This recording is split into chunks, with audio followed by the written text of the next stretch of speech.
All right, well, thank you very much, Jim, and good morning, everybody. Welcome to the Embassy of Canada. Bienvenue à l'Ambassade du Canada. My name is Martin Loken, and I head up the political section here at the Embassy, responsible, among other things, for energy issues. Many of you, I think, joined us last night for the opening dinner. I hope you had a wonderful time. And I think there was still time to get back and watch the baseball game. It's great to see how well the Montreal Expos, Washington Nationals are doing this year. So we're all very excited.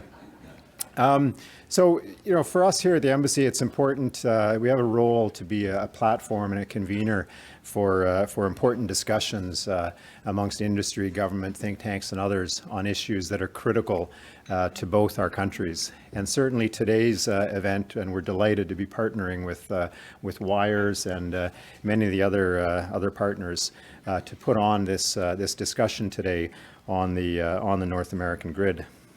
And I think it's going to be a great discussion. We have a great lineup of speakers to talk about the vision for a future North American grid, a clean, affordable, reliable, resilient, and secure grid. And this is a vision that Canada is very much committed to. So let me quickly take each of these points in turn and talk about the partnership from our perspective. First of all, clean. Canada's electric generation is currently just over 80% emissions free. And we're working to make it even cleaner by phasing out coal-fired generation across the country by 2030 and developing small modular nuclear reactors to transition remote and northern communities off diesel. Clean Canadian energy also supports the development of variable renewable generation in the United States by providing a flexible and instantly dispatchable firm backstop for wind and solar. And this clean backstop is made possible by numerous cross-border electric transmission lines, for example, the Great Northern Transmission Line in Minnesota. This critical cross-border infrastructure also makes further U.S. renewable generation development possible through the complementarity of Canadian hydro providing both short and long-term or seasonal storage. Water kept behind a dam when surplus wind and solar power flows north to Canada is electricity that is stored for when the wind is not blowing and the sun may not be shining in the U.S.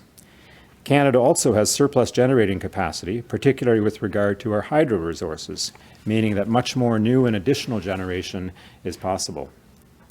Furthermore, the life cycle emissions related to hydro reservoirs in boreal areas are comparable to those of wind power and are about a quarter of those of solar.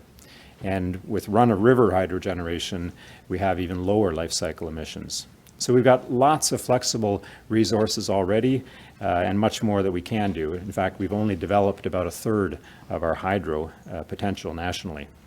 Number two, affordability. So Canada is blessed with a wealth of energy resources, including this extensive hydropower.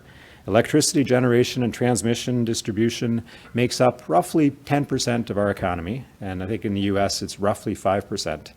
But as some have said, including Tom Kuhn of Edison Electric Institute, it's the first 5 or 10% of the economy because everything else in our lives, it really is built on a reliable electrical grid. And this is what makes our economy competitive and supports the livelihoods that we've become accustomed to. But as fuel and generating mix shifts, it's important to ensure that workers in regions affected as one fuel source becomes uncompetitive are able to seize new, better paying opportunities in the green technology sector. This is something we call the Just Transition. And we have a Just Transition task force in Canada which has pulled together many of the key lessons to successfully support workers and communities through this transition towards a thriving economy built on innovation that capitalizes on their many invaluable and transferable skills. Reliability. So the best starting point in our partnership is we have two countries that have a shared experience of the 2003 blackout, which left over 50 million people in the dark. And of course, that lesson on interconnectedness gave rise to NERC, the North America Electricity Reliability Corporation, and the shared reliability standards that both of our countries now adhere to. And these standards ensure that our electric systems work as they should, providing dependable service with minimal interruptions.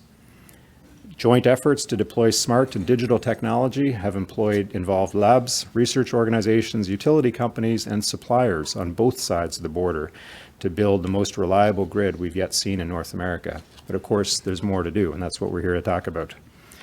This cooperation and integration means that utilities on opposite sides of the border are quickly able to assist others to balance the grid through immediate dispatch of power made possible by cross-border transmission infrastructure. And this grid, of course, is foundational for all of our economic activity. Fourth point, resilience. So our Canada-US partnership is a key part of that resilience for both our countries. The partnership includes cross-border support for emergency response through mutual assistance arrangements. Over the last 5 years, more than 2,000 Canadian line workers and power crews have been deployed to the U.S. to help respond to emergencies and disasters. They've helped to restore power during storms and other disasters in California, Florida, and most of the eastern seaboard. And Canadian Hydro also offers continental-scale black start capacity through its energy resources, which can be instantly dispatched in case of emergency. So let me talk quickly to the fifth point, the final point, security. And the energy partnership between our countries is important here too. So we have coordination and collaboration through organizations like NERC, the EISAC, and the Electricity Subsector Coordinating Council. And these are central to our collective grid security efforts. And through cybersecurity initiatives like Project Lighthouse in Ontario, we have some of the clearest visibility into electric grid threats and intrusions in the world. Through effective and timely intelligence declassification efforts, we're getting actionable information and notifications to Canadian grid operators in as little as 8 minutes. So these capacities and successes flow both ways across the border to improve grid security for our two countries. And so really that's where I want to conclude on this very productive and important cooperation between government and industry in both of our countries. It's these joint efforts and the critical transmission infrastructure that connects us that really are the foundations of a clean, affordable, reliable, resilient, and secure electricity supplies in Canada and in the United States. Again, thank you very much for all of you for joining us here at the Embassy today. We've got a great lineup of speakers. And with that, I'll hand it over to Jim Hecker. Thank you.